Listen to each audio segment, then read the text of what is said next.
Tal como vimos en la clase anterior, comenzamos con la definición del momento angular.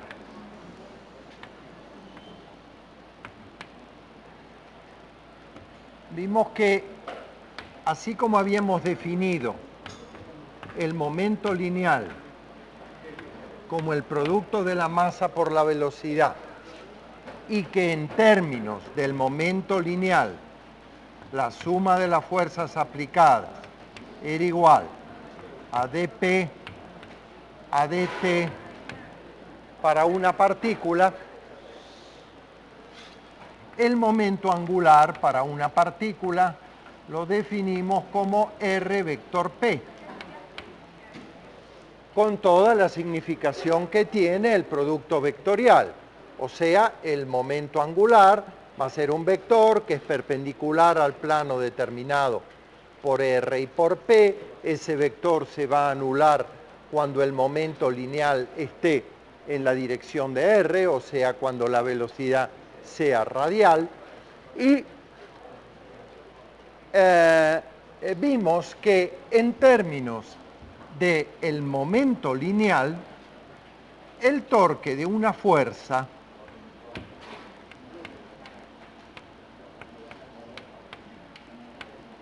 para una partícula se puede escribir como la derivada del momento angular respecto del tiempo. O sea, este es el paralelismo que se observa entre las ecuaciones para el movimiento de una partícula escrita en términos del momento lineal y para una partícula en términos del momento angular. También mostramos en la clase anterior que el momento angular no está asociado necesariamente a movimientos de rotación. Un movimiento, una trayectoria rectilínea como esta, en el cual una partícula tiene un momento P, no da, respecto del origen, momento angular nulo. Claro que no, puesto que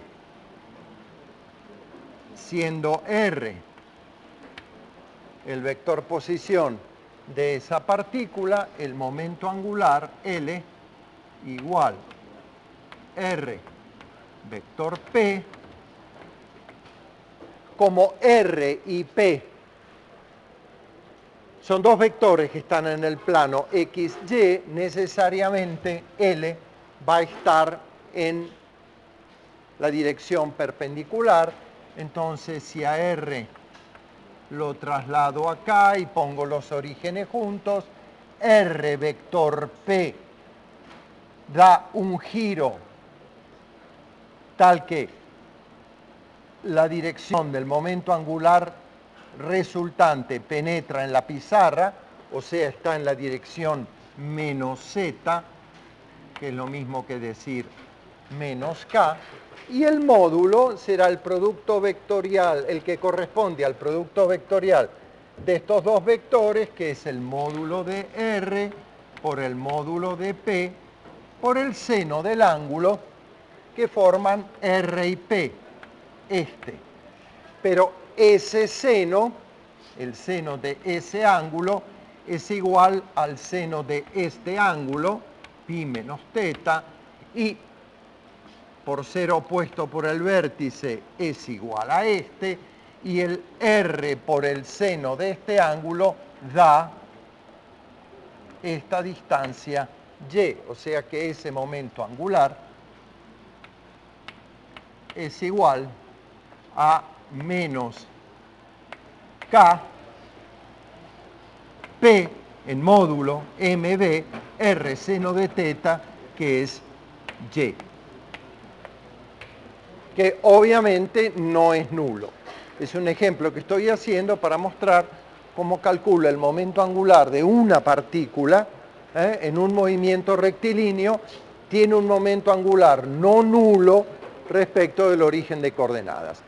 Evidentemente, si la partícula se está moviendo en la dirección del origen de coordenadas, o sea, si y es nulo el momento angular, y lo cual es propio de una velocidad radial que se dirige al origen, radial, lo cual va a anular el momento angular.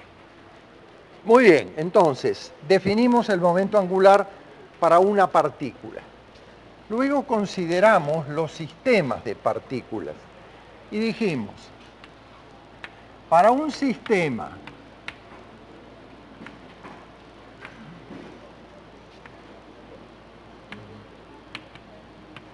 de partículas,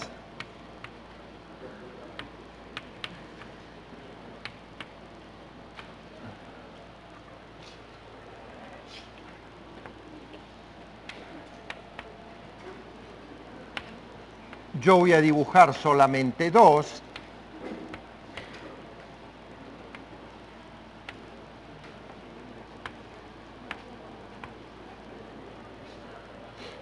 Yo voy a dibujar solamente dos. Supongamos que esto sea P sub 1 y que esto sea P sub 2. Para un sistema de partículas, el momento angular total se define como la suma de los momentos angulares individuales. Momento angular total de un sistema. Y yo mostré que el momento angular total de un sistema es tal que la suma de los torques externos es igual a la derivada del momento angular total del sistema de partículas. Una ecuación que de alguna manera es equivalente a que la suma de las fuerzas externas eran las que modificaban el momento lineal total del sistema de partículas. Y a partir de esta expresión yo mostraba que cuando la suma de las fuerzas externas es cero, entonces el momento lineal total se conserva. Entonces, para el momento angular aparece una expresión no idéntica que dice que para un sistema de partículas la suma de los torques exteriores, que es lo mismo que decir la suma de todos, porque los torques interiores se van a cancelar, es lo que modifica el momento angular total del sistema de partículas, lo cual quiere decir algo muy interesante, porque abre un nuevo teorema, por decir así, de conservación, que dice que si la suma de todos los torques exteriores es cero, entonces dL a dt es cero y L es una constante. Quiere decir que el momento angular total es constante para un sistema de partículas cuando la suma de los torques exteriores se anula. Para el mismo sistema de partículas,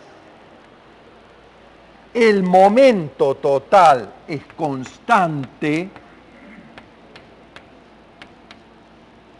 si la suma de las fuerzas exteriores es igual a cero. Perdón, me olvidé el sombrero. Muy bien, esto en cuanto a un sistema de partículas. Pero nosotros ahora, como ya hemos avanzado con nuestra dinámica de los sistemas de partículas a sistemas de muchísimas partículas que forman un cuerpo rígido, que es un cuerpo en el cual la distancia relativa entre las partículas no cambia, yo quisiera generalizar esto para el caso de un cuerpo rígido. Este es un sistema de partículas. algunas, varias, pueden ser muchas. Pero ahora vamos a imponer la condición de cuerpo rígido. Entonces, para imponer la condición de cuerpo rígido, el cálculo del momento angular total del cuerpo rígido se complica un poco porque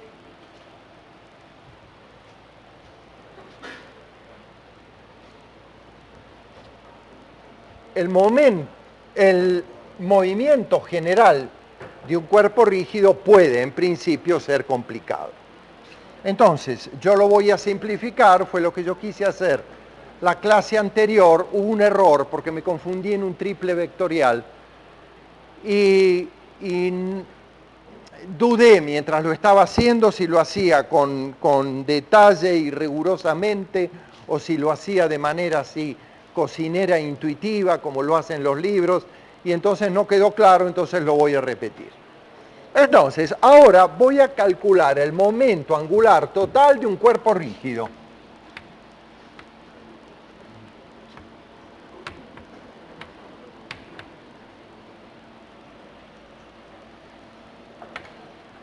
No están los libros.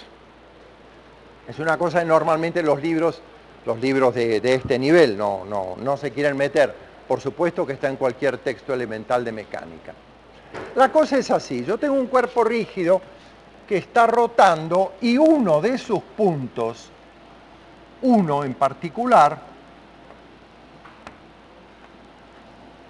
describe un movimiento de rotación alrededor de un eje que yo voy a llamar Z,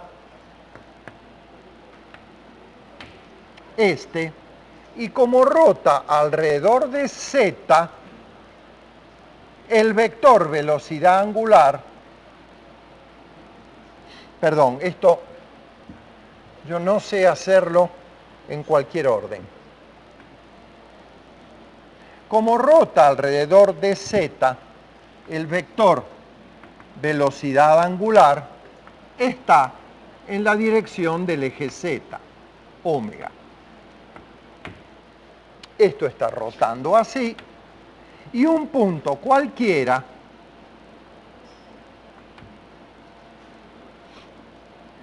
al que ubico con el vector posición RI. ¿Por qué I? Porque es el punto donde está la masa MI. Yo después voy a sumar sobre ese subíndice. Tiene una velocidad que es la que corresponde a la rotación de ese punto alrededor del eje de rotación, un punto de todo el cuerpo. Si ustedes quieren, esto lo pueden pensar como que el cuerpo está rotando y un punto en particular, este es el que acabo de dibujar.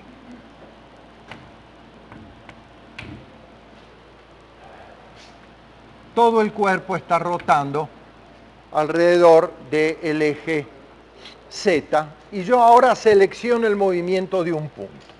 Muy bien, vamos a dibujar las coordenadas esféricas de este punto porque las vamos a necesitar. Ese punto en coordenadas esféricas se ubica con 3 coordenadas. El módulo del vector posición, este ángulo, que voy a llamar θ, que es el ángulo que forma el vector posición con el eje de rotación, y este ángulo que voy a llamar φ. Ustedes se dan cuenta que en la rotación de ese punto lo que está cambiando, si el eje de rotación está fijo, que es mi hipótesis, lo que va cambiando conforme este punto rota es el ángulo φ. No cambia el módulo de R, no cambia el ángulo θ, lo que está cambiando es este ángulo φ. Lo que se llama el azimut en coordenadas de navegación. Muy bien, entonces yo quiero calcular el momento angular de ese punto. Vamos a mirarlo ahora de lado Si miramos esto de lado, o sea, si miramos a lo largo del eje X, de manera de tener la punta del eje X aquí, en el medio de la nariz, vamos a ver el eje Y y el eje Z así. Insisto con esto porque ustedes se tienen que acostumbrar a manejar el universo en 3 dimensiones. No, uno no vive en Planolandia, claro, uno dibuja en pizarras planas, pero uno vive en un espacio geométricamente tridimensional. Entonces, si yo miro a lo largo del eje X, ¿qué voy a ver? Voy a ver que en un momento dado, la partícula, este es el RI, este es el ángulo θ, mirándolo de lado, esta cruz son las flechas de la cola del vector velocidad que está entrando en la pizarra, está girando así, esto es omega. Entonces, la velocidad va para adentro. Si yo hago el cálculo de cuánto vale LI, aplico la definición, es el producto vectorial de RI, vector P sub I. ¿Qué es P sub I? Es el momento. Es el producto de la masa por la velocidad, por el vector velocidad.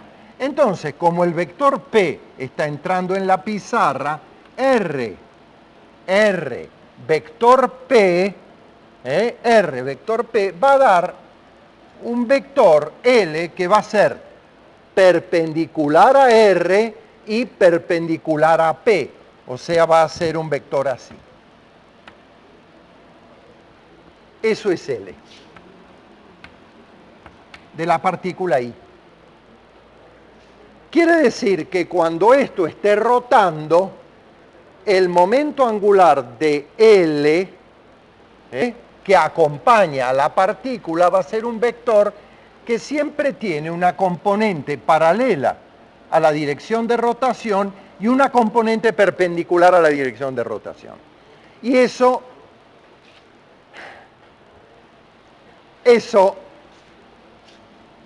va a complicar enormemente las ecuaciones de movimiento que resultan de un cuerpo como este, que gire alrededor de un eje con momentos angulares de las partículas que tengan componentes perpendiculares al eje de rotación. Porque eso lo que tiende a hacer es a hacer girar el eje de rotación sobre sus soportes, que aquí no he marcado, y da lugar a un terrible desgaste de los cojinetes que sostienen este eje de rotación. Estoy pensando en una máquina. Yo voy a introducir una simplificación importante, y es que este cuerpo que está rotando tiene simetría de rotación. Que tenga simetría de rotación quiere decir que para esta partícula hay una simétrica respecto del eje de rotación. Si hay una simétrica respecto del eje de rotación, quiere decir que cuando ésta tenga este momento angular, la otra va a tener ese momento angular. Y estos dos momentos angulares, ¿qué particularidad tienen? Que cuando yo sume sobre todo el cuerpo, las componentes verticales se van a sumar y las componentes ortogonales se van a cancelar.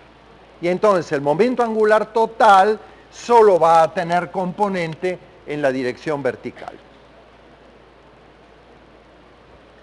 Esa es mi presentación verbal del problema. Pero la física no se maneja con presentaciones verbales.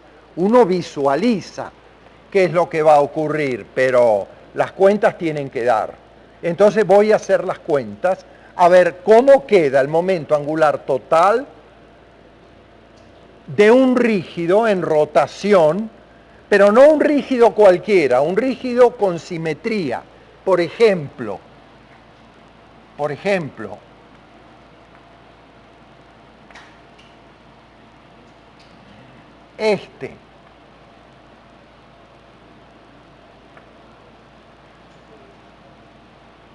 este, con simetría alrededor del eje de rotación. Porque este nos sirve. ¿Por qué? Y porque, fíjense, este punto que está acá, cuando rote, tiene un momento angular así. Pero la componente perpendicular del momento angular de este punto no se va a equilibrar con ninguna otra, porque aquí no hay punto. ¿Por qué? Porque no hay materia. ¿Por qué no hay materia? Porque no es simétrico. Entonces, lo que a mí me gustaría que se cancelara este momento angular con uno de una partícula que también está rotando acá, pero el problema es que no tengo partícula rotando ahí. Entonces, si no hay simetría alrededor del eje de rotación, la cosa se pone compleja respecto de las rotaciones de los cuerpos rígidos. ¿Quiere decir que no se pueden tratar? No, sí, se pueden tratar, pero lo que es una ecuación vectorial con 3 componentes se transforma en una ecuación tensorial con 9 componentes. Porque en lugar de poder describir el cuerpo rígido respecto de 3 ejes perpendiculares de simetría, tengo que recurrir a una cosa que se llama el tensor de inercia, que es mucho más complejo y que, como ustedes no han estudiado tensores, aquí en este curso no se puede dar.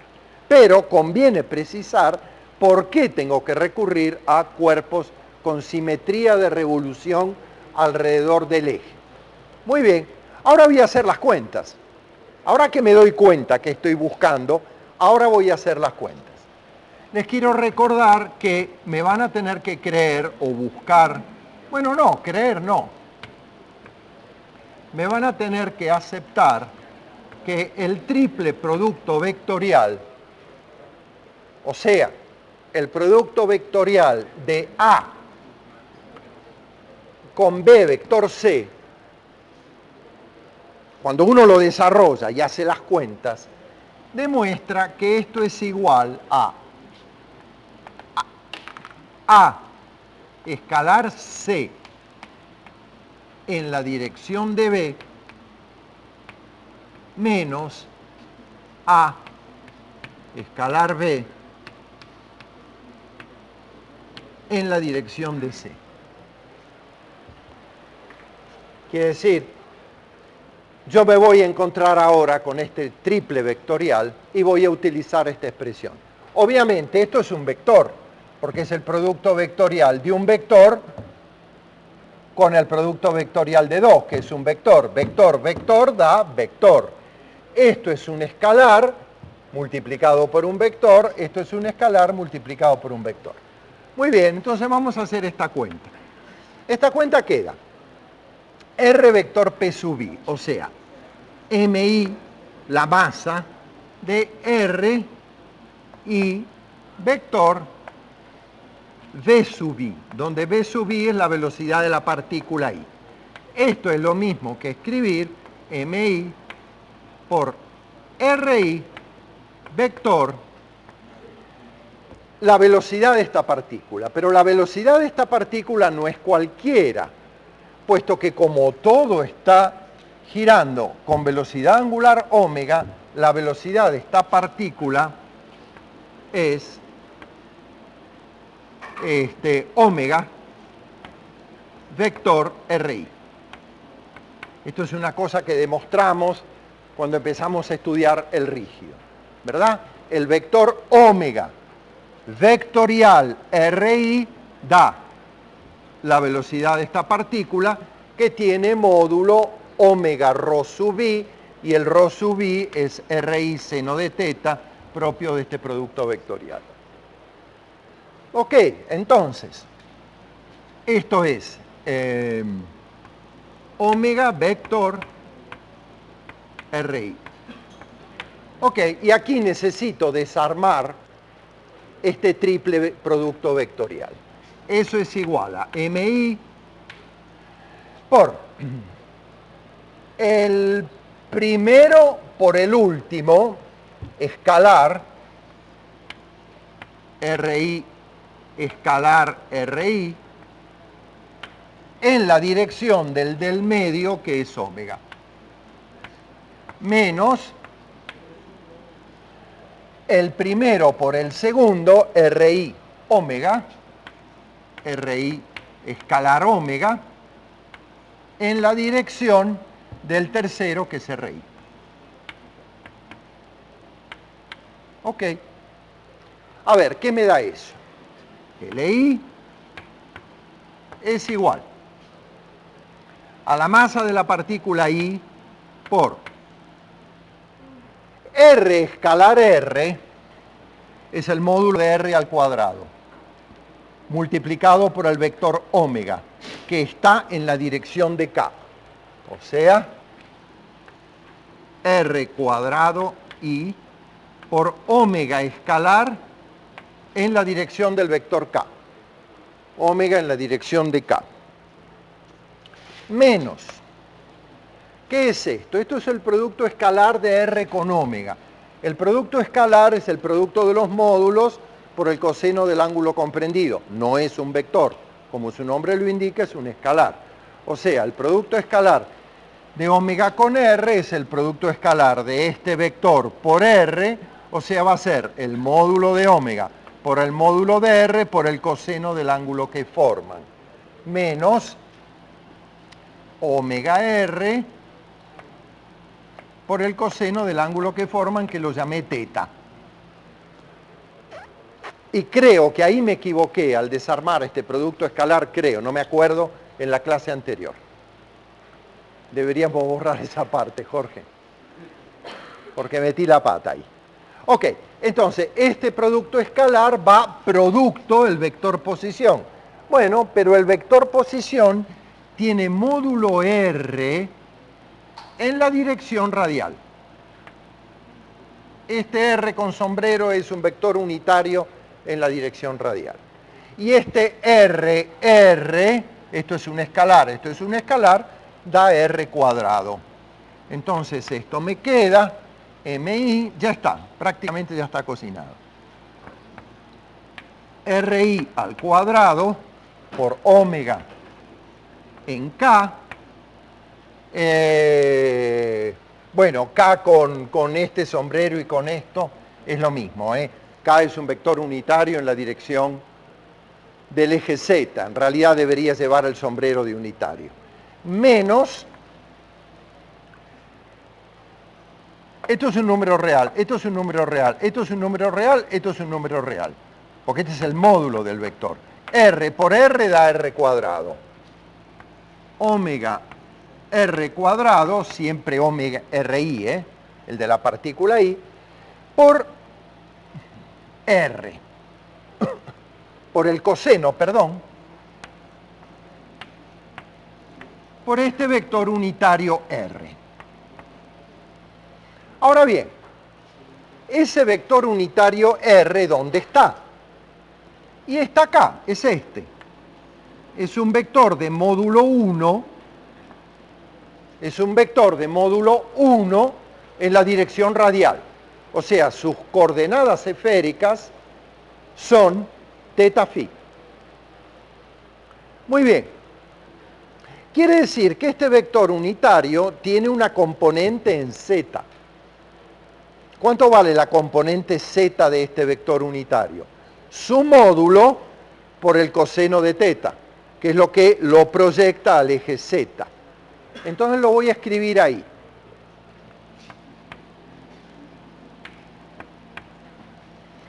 RI cuadrado omega en la dirección de K menos omega R cuadrado en I por el coseno de teta por ese vector unitario R que tiene tres componentes. Una es la componente Z, que vale ¿cuánto? Vale 1 su módulo por el coseno de teta. Perdón. En K, en la dirección Z. Más las componentes de este vector unitario en el eje X y en el eje Y, que serían más